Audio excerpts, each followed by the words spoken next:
Hello, this is the interview with Owen Bennett-Jones, and my guest today is a woman who's become a prominent public figure in Germany because of her public defence of a profession that's normally hidden in the shadows, prostitution. Stephanie Klee, thanks very much for talking to us on the interview. Thank you also. And let's understand first of all your experience of this issue. You work as a prostitute.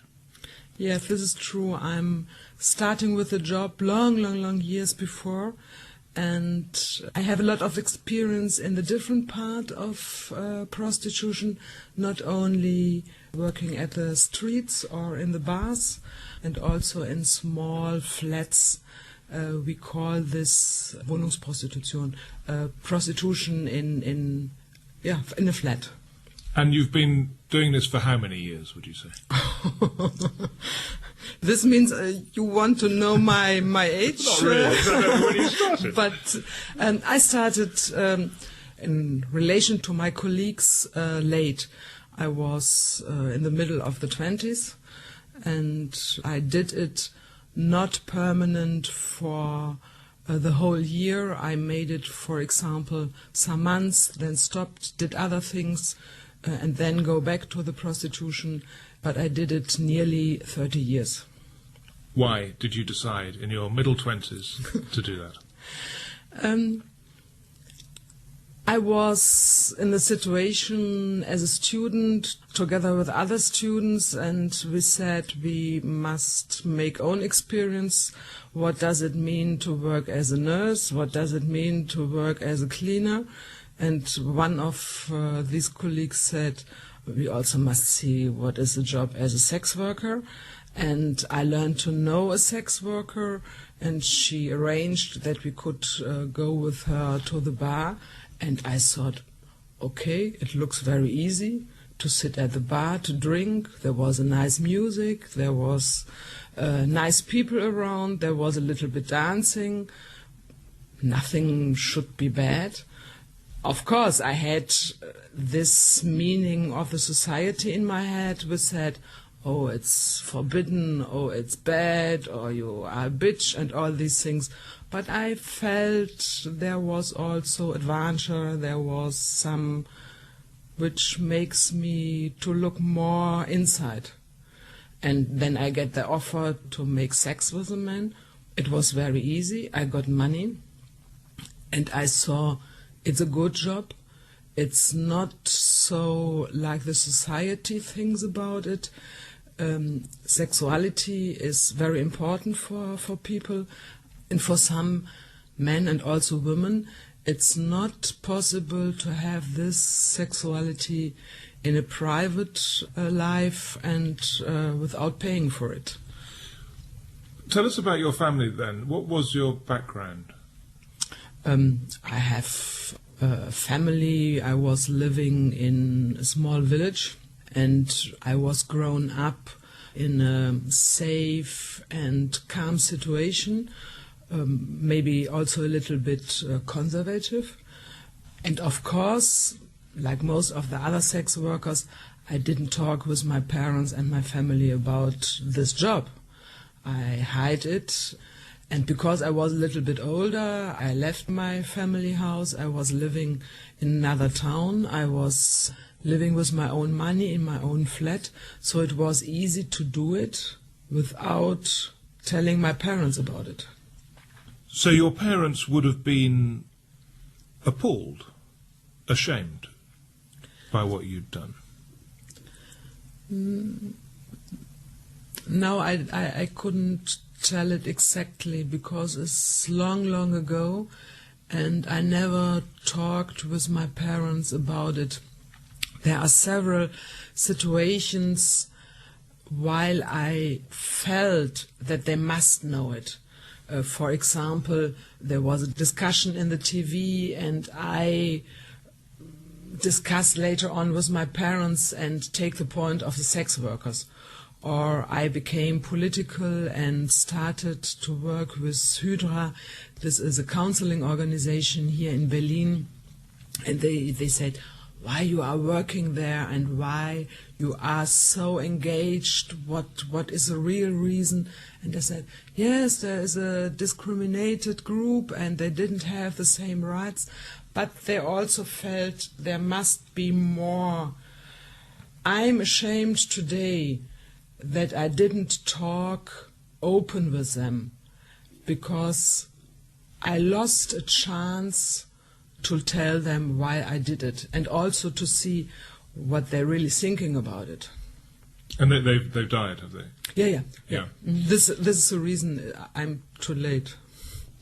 But do you think that one of the things that lies behind your being so public now about what you do is that you do want prostitution to be more respectable, to be more accepted? I think in our society all people should have the same rights. There are a lot of laws who make it difficult and give me not the same rights like other working people have it. And when I see over the German borders, we are here in an excellent situation. There are much more countries all over the world where it's dangerous to work as a sex worker. Look to the Arabic states, you can be killed for working in this job. Okay, so just to explain, it is legal to be a prostitute in Germany? It's legal, yes. But you're saying that you would like other protections and rights Yes. extended. So you say it's dangerous in some countries, but presumably you too must have, over the years, come across violent clients. This is your opinion. This is your picture. Why should my clients be more aggressive than the rest of the world? I say we as a sex worker are a mirror of the society. So you will find poor sex worker, intelligent sex worker who like music, sex worker who are crazy sex worker, who are doing a very good job, make a good career, make a lot of money, and doing all this without problems on their health. The clients are the same. The clients are from all the societies. They are old, they are young, they are poor, they are politicians, all of the jobs. And in this point you are right. Also clients with aggressive behavior coming to us, but not more than in other places.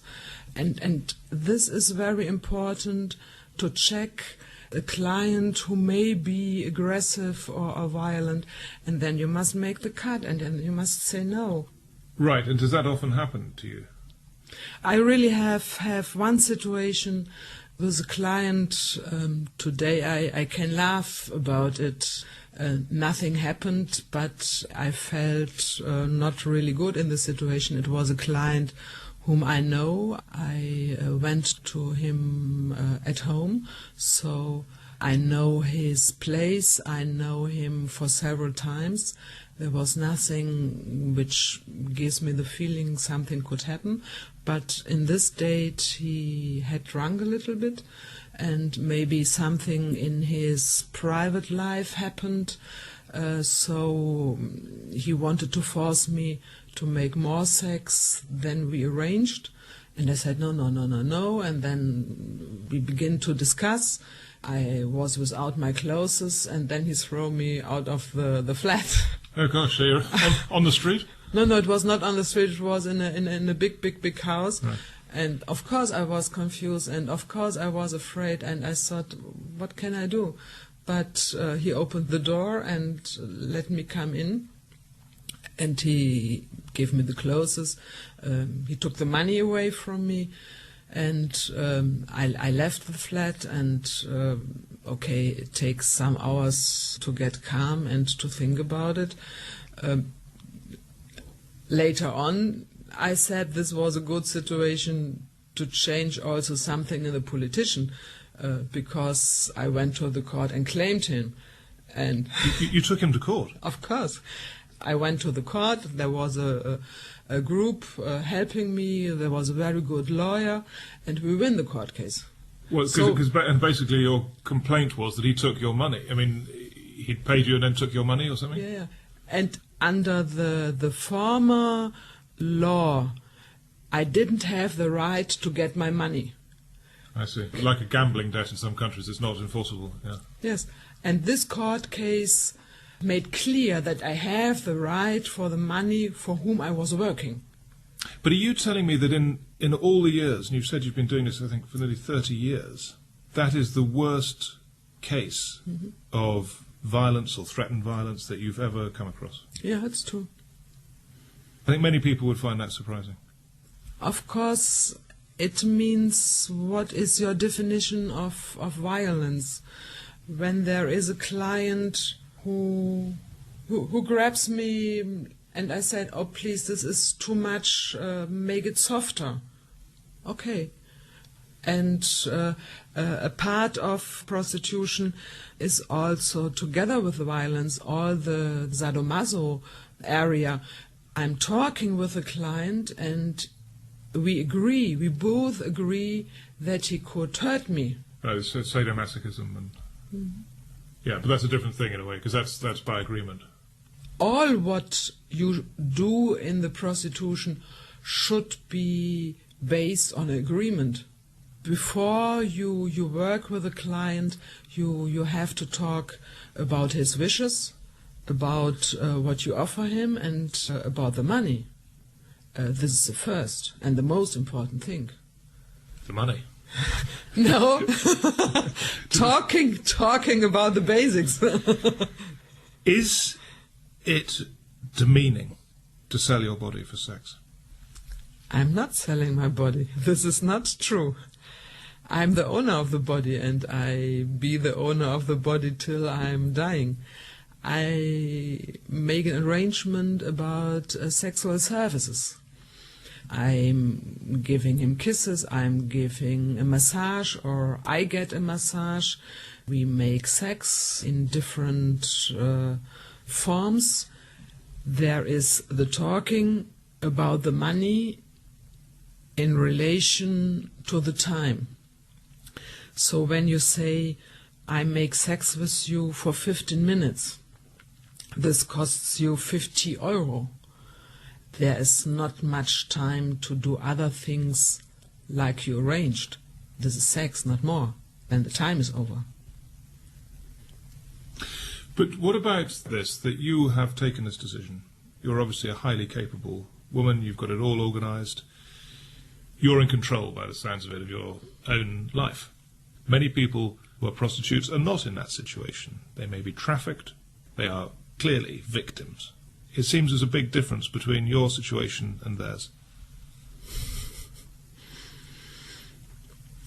How could I answer you? I know you from the medias and also the politician like to see the bad part of our job. This is more interesting than looking to the normal part. But even if I'm looking to the part which you call trafficking, most of my colleagues who are trafficked did it because they decided to do so. They decided because there is no other alternative. Would you describe any prostitutes working in Germany today as victims? Never. I hate this word victim, and if you talk with my colleagues from abroad and use this word, this is totally discriminated. This means that we didn't know how to decide, that we didn't know the situation, and this means that we didn't have own part in this situation. Yeah, but if you're an 18-year-old girl in Romania, in some village, and some bloke turns up and says, I can get you to London, you'll have a great job and you'll have lots of money, and that happens and they end up in some brothel in London, they're a victim, aren't they? No, talk with her. Talk with her and you will get another answer. Really? You're listening to the interview on the BBC World Service with Owen Bennett-Jones, and my guest today, German prostitute Stephanie Klee. Why do men pay for sex?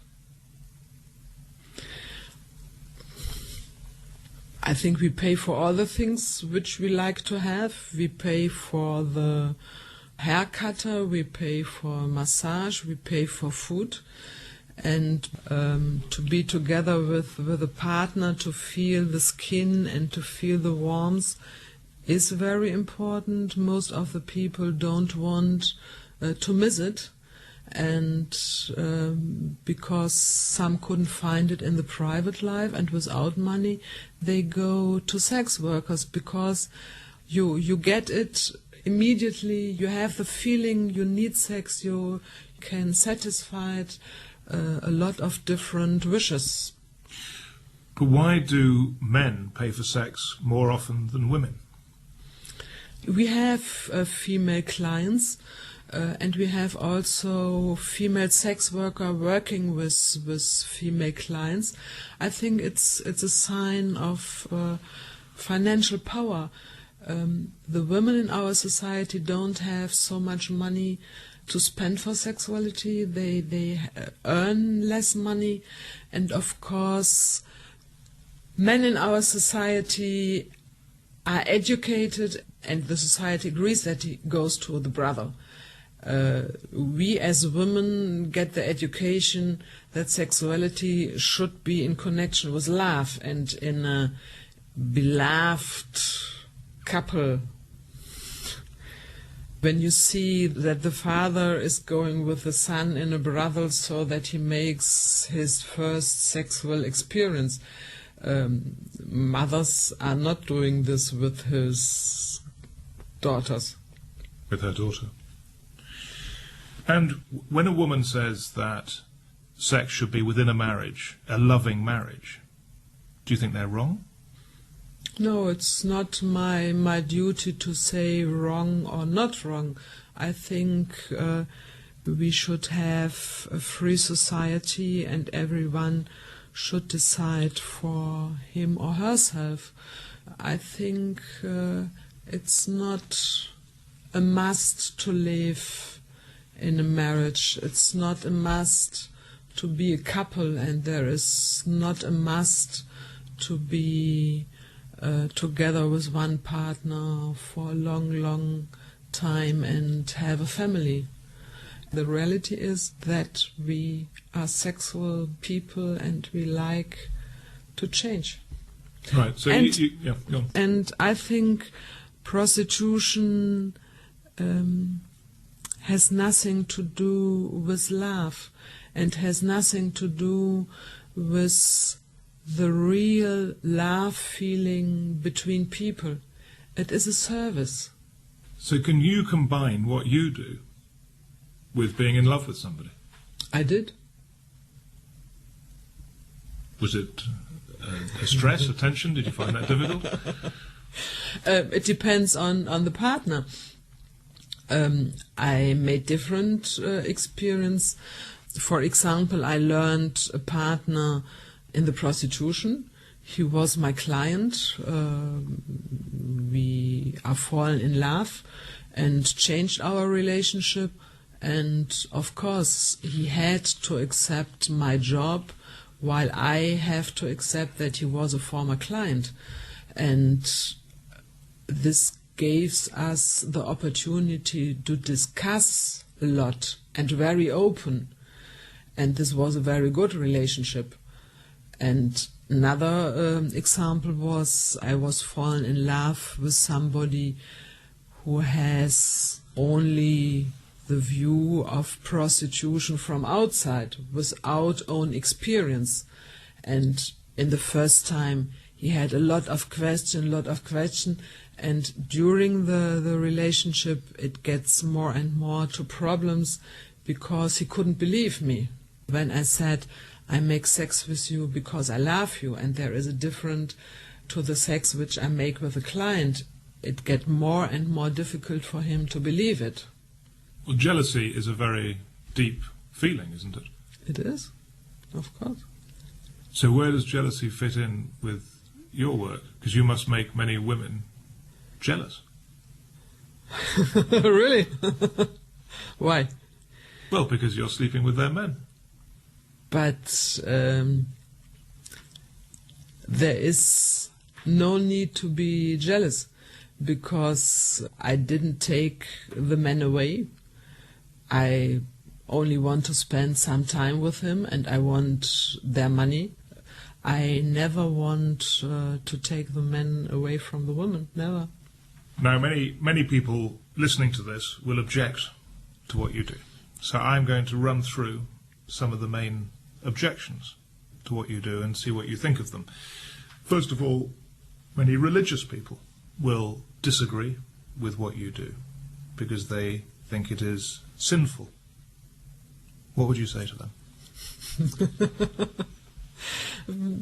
I know also people from different religion who coming to the prostitution, who use our sexual services, and even in Paris there was dying a bishop in a brothel, so maybe this is a sin, to talk about a sin and to do it on a hidden place. It's also not true here in Germany. The Catholic and the other churches go in discussion with us, and a lot of churches have counseling organizations for sex workers. So it's not every time a sin. Okay. Believers in family values, what do you say to them? It has also nothing to do with our jobs.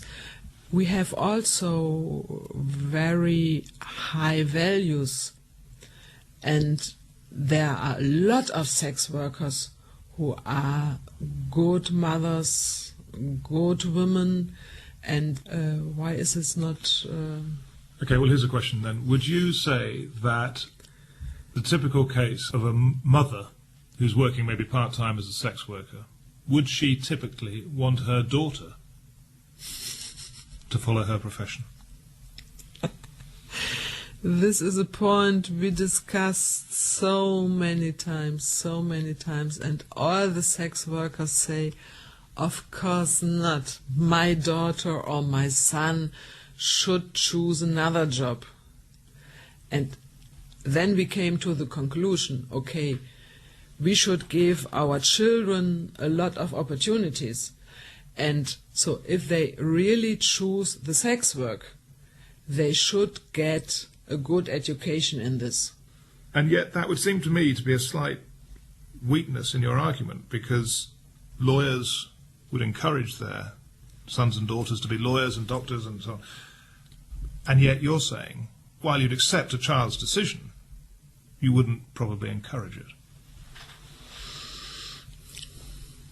But look, this is the problem of the society, or the problem from the society and their values. Of course, doctors and lawyers have a high position, even if they do the job in a good way or in a bad way. But we, in our job, we're doing also a very good job, and the society and the clients need us, and we make a lot of money and pay a lot of taxes.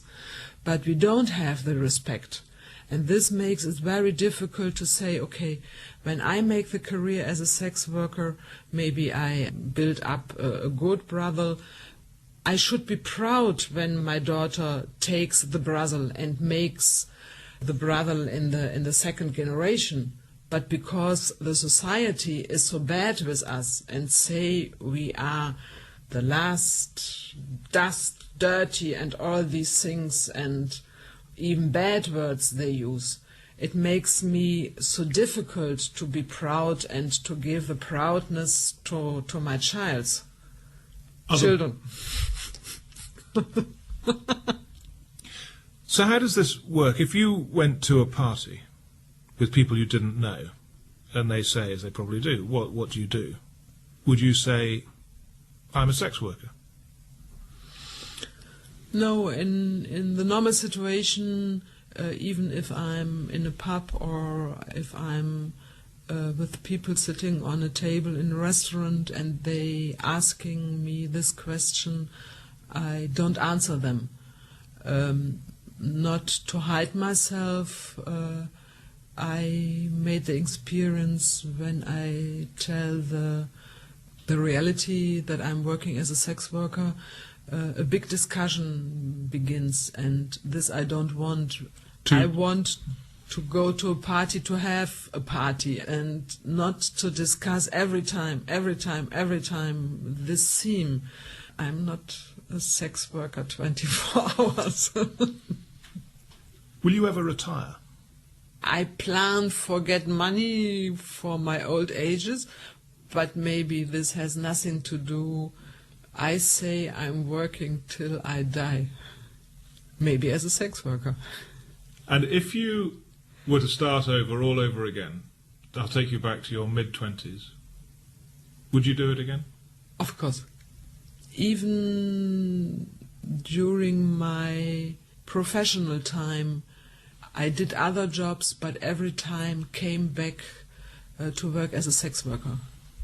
There is more possibilities, more freedom, more, while I feel good in it. Stephanie Klee, thanks very much for talking to us on the interview. Thank you too.